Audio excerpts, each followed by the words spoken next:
हरियाणा के करनाल में पहुंची कांग्रेस नेता कुमारी शैलजा ने वन विभाग की भर्ती में लड़कियों की छाती पुरुष फॉरेस्ट रेंजरों द्वारा नापे जाने को बेटियों के साथ एक भद्दा मजाक बताया है। शैलजा ने सरकार को कटघरे में खड़ा किया और कहा कि कभी कहीं पर नहीं सुना था कि फॉरेस्ट रेंजर की भर्ती में महिला प्रतिभागियों की चेस्ट पुरुष रेंजर्स द्वारा नापी जाती हैं, लेकिन यह एक भद्दा मजाक बेटियों के साथ किया जा रहा है। उन्होंने सरकार से सवाल करते हुए कहा कि क्या ऐसे ही बेटी बचाओ और बेटियों की इज्जत होती है। इस सरकार के पास किसी भी वर्ग के लिए कोई क्लैरिटी नहीं है और ना ही कोई विकास है। नहीं, किसी के हमने जो भी किया है, आज के दिन जो हरियाणा का सबसे ज्वलंत मुद्दा था उसको हमने उठाया और सरकार के खिलाफ ये जो भारतीय जनता पार्टी जजपा की सरकार है, वैसे तो हर एक नागरिक आज के दिन त्रस्त है किसी ना किसी बात से, लेकिन जो सबसे बड़े विक्टिम हैं वो हैं हमारे युवा। जिस प्रकार से उनके भविष्य के साथ खिलवाड़ हो रहा है, ना शिक्षा ढंग की है, ना उन्हें नौकरियां मिल रही, 2 लाख पद खाली पड़े। नौकरियां में अगर हम 2019 से अब तक की बात करें, बार बार नौकरियां निकाली जाती हैं, उनके पेपर लीक हो जाते हैं, अगर इम्तिहान हो भी जाए उनको निरस्त किया जाता है, अपॉइंटमेंट की जाती हैं तो उसमें आप देखते हैं कि ज़्यादातर हरियाणा से बाहर के लोग होते हैं, फिर निरस्त कर देते हैं। तो ये हमारे बच्चों के साथ जो खिलवाड़ हो रहा है, एक नाइंसाफ़ी हो रही है। अभी CET का मामला, तो हर तरह से आप देखते हैं कि लोगों को, हमारे जो युवा हैं उनको अपना भविष्य अंधकार में नज़र आ रहा है।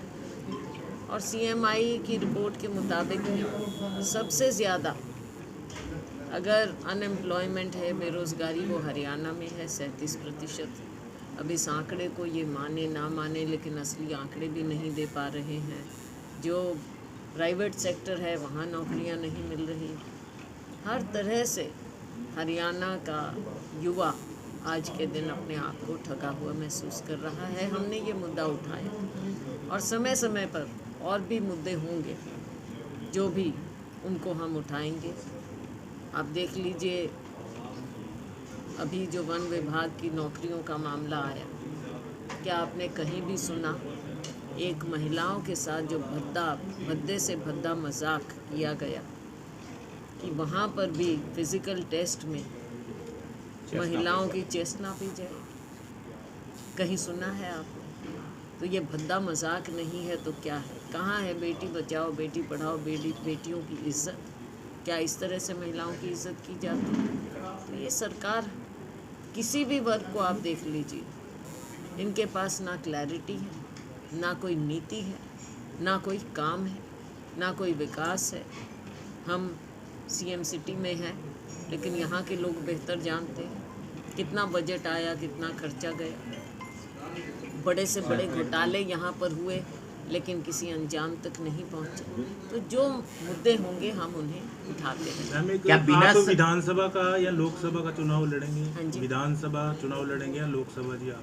मैं जी, जो पार्टी आदेश करेगी, पहले लोकसभा का आना है, तो पहले अगर पार्टी जो आदेश करेगी वो हम करेंगे। मैम, वो प्रदेश विधानसभा का चुनाव होगा तो पार्टी आदेश करेगी, हाईकमांड आदेश करेगी, तो विधानसभा के भी बिल्कुल लड़ेंगे। कार्यकर्ताओं के बीच में जा रहे हैं मैम, आप किस तरह का मंत्र दे रहे हैं जीत का ही करेंगे? देखो, अब क्योंकि अम्बाला में उपचुनाव हो भी सकता है और मैं वहाँ पे भी अपने साथियों को यही कहती हूँ कि हो भी सकता है और नहीं भी हो सकता, लेकिन अगर हो जाए तो हमने पार्टी को मजबूत करना है, वहाँ पर ज़मीन से मजबूत करना है। और उसी लिए हम अपने कार्यकर्ताओं से, नेताओं से, सबसे मिल रहे हैं और लोगों में बहुत उत्साह है कांग्रेस पार्टी के प्रति। आम जनता में भी उत्साह है और हमारे वर्करों में, स्पेशली जब से आप देखेंगे कि राहुल जी ने पद यात्रा की, भारत जोड़ो यात्रा की, उस समय से एक नया जोश आया है हमारे कांग्रेस के कार्यकर्ता में, तो वो अभी बरकरार है। बिना संगठन के हो जाएगा मैम, बिना संगठन के। राहुल गांधी जी ने कल सोनीपत में धान लगाई, वही विपक्षी नेता का एक का कहना है कि वो जो है फसल राजनीति की बोल रहे हैं, उसको लेके क्या कहना चाहेंगे? राहुल गांधी जी लोगों के बीच में जा रहे हैं, क्या इनका कोई नेता लोगों के बीच में जा रहा है? तो वो अपनी बात को छुपाने के लिए, क्योंकि उन्होंने कभी लोगों से संवाद नहीं किया, केवल एक तरफा मन की बात हुई। राहुल गांधी जी लोगों में जाते हैं तो इनको उससे तकलीफ क्यों है इतनी?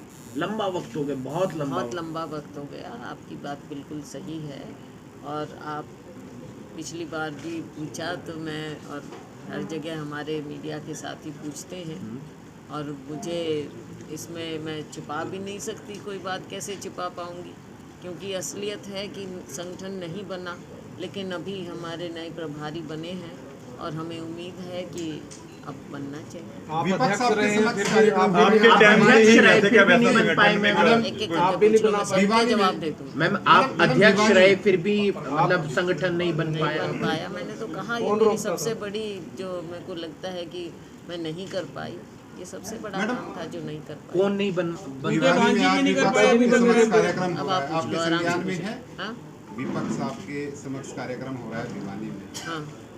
तो क्या मानते हैं इसे आप? ये पार्टी के कार्यक्रम है, कैसे कार्यक्रम? देखो अब मैं कैसे कहूँ, अब मैं जब पार्टी अध्यक्ष नहीं हूँ तो मैं ये क्या कहूँ कि पार्टी का प्रोग्राम है या नहीं है, लेकिन जब मैं पार्टी अध्यक्ष थी तब बिल्कुल मैंने तब भी कहा था कि ना मुझे तब पता था और ना हमसे बातचीत हुई और ना कभी, और ये भी प्रोग्राम हो रहे हैं। मैं ये नहीं कह रही कि हमारे से ही वो कंसल्ट करेंगे, लेकिन सीनियर नेता होते हैं उनसे बातचीत होती है, लेकिन हमारे से कोई बातचीत। राहुल गांधी की सजा को गुजरात हाई कोर्ट ने बरकरार रखा है। ये एक इतना बड़ा, इतनी बड़ी मैं समझती हूँ कि जो राहुल जी की आवाज़ को दबाने का जो सिलसिला चल रहा है, हम हाई कोर्ट के ऊपर कोई टिप्पणी नहीं करेंगे। न्यायपालिका में सबको विश्वास है और रखना चाहिए, और विश्वास बरकरार रहे देश की जनता का, लेकिन हम उनके फैसले से बिल्कुल सहमत नहीं हैं और हम इस फैसले के खिलाफ सुप्रीम कोर्ट में जाएंगे। क्या कुमारी? दूसरी बात, जनता का दरबार सबसे बड़ा दरबार है। राहुल गांधी जी ना इनसे कभी दबे हैं, ना किसी बात से वो पीछे हटे हैं। उन्होंने पूरी बुलंदी से आवाज़ सदन में उठाई, बाहर उठाई। अब सदन की सदस्यता उनकी छीनी गई। एक ही दिन में जिस प्रकार से कार्य हुआ, उनका मकान खाली करवाया गया, उसमें राजनीति थी। लेकिन राहुल गांधी जी लोगों के बीच में जाकर लोगों के साथ जुड़े हुए हैं, देश की जनता उनके साथ जुड़ी हुई है और उनकी आवाज़ कभी दबेगी नहीं। क्या कुमारी सैलजा, स्टार्ट की गई है? मैम क्या कुमारी सैलजा मुख्यमंत्री बनने के लिए तैयार है? आज के दिन ना तो कोई मुख्यमंत्री कोई बन रहा है, लेकिन मैंने ये पहले कहा और ये मेरा स्टैंड, क्लियर स्टैंड है कि मुख्यमंत्री हाईकमांड बनाएगा और ये उनका अधिकार होता है, उनका अख्तियार होता है। हाईकमांड मुख्यमंत्री बनाता है। आम आदमी पार्टी लगा 2024 में क्या समझते हैं, हरियाणा में कितनी आने वाली? लोकसभा की जी।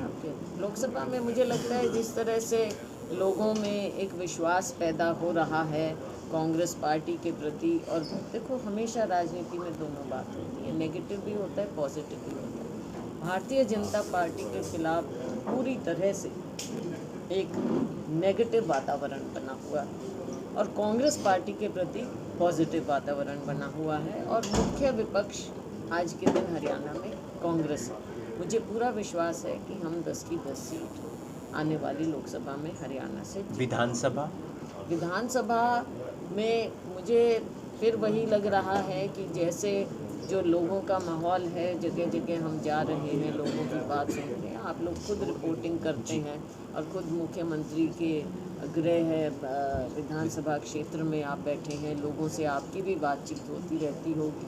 जिस तरह से जनता इनसे दूर जा चुकी है, हमें लगता है कि कांग्रेस पार्टी को प्रचंड मैम सीएम कैंडिडेट कौन रहेगा? Ma'am CM candidate high command